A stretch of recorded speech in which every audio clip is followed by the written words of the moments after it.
I think I wanted to further dive deeper dito sa articles of impeachment 'no. Mami Susan, isa pa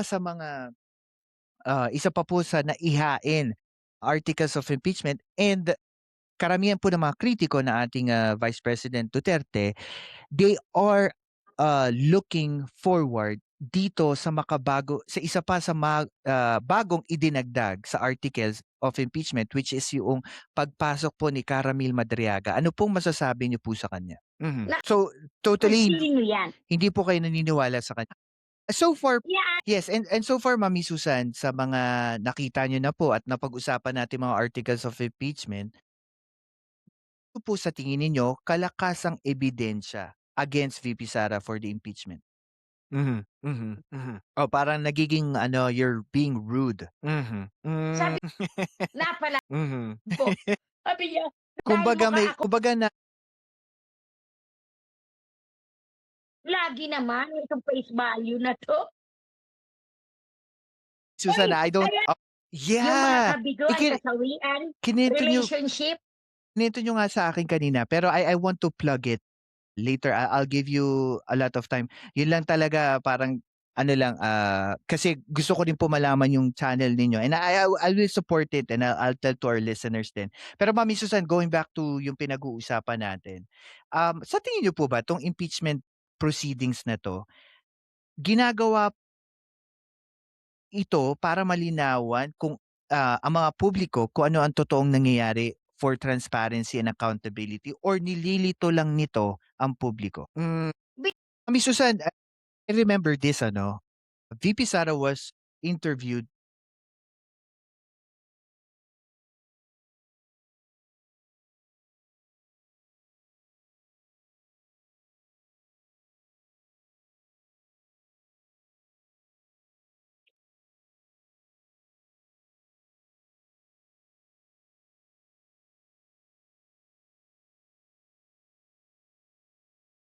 kamera to be impeached, eh, maliit lang naman yung pinag-uusapan na doon sa impeachment, budget. opo.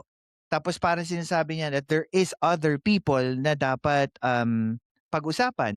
And then parang naging tampulan niya ng mga kritiko na parang sinasabi, hindi naman pinag-uusapan yung ang pinag-uusapan dito kahit piso 'yan o kahit Come on, 100, come on, eh, come on. kailangan daw po iproseso. Mhm. No way, Jose.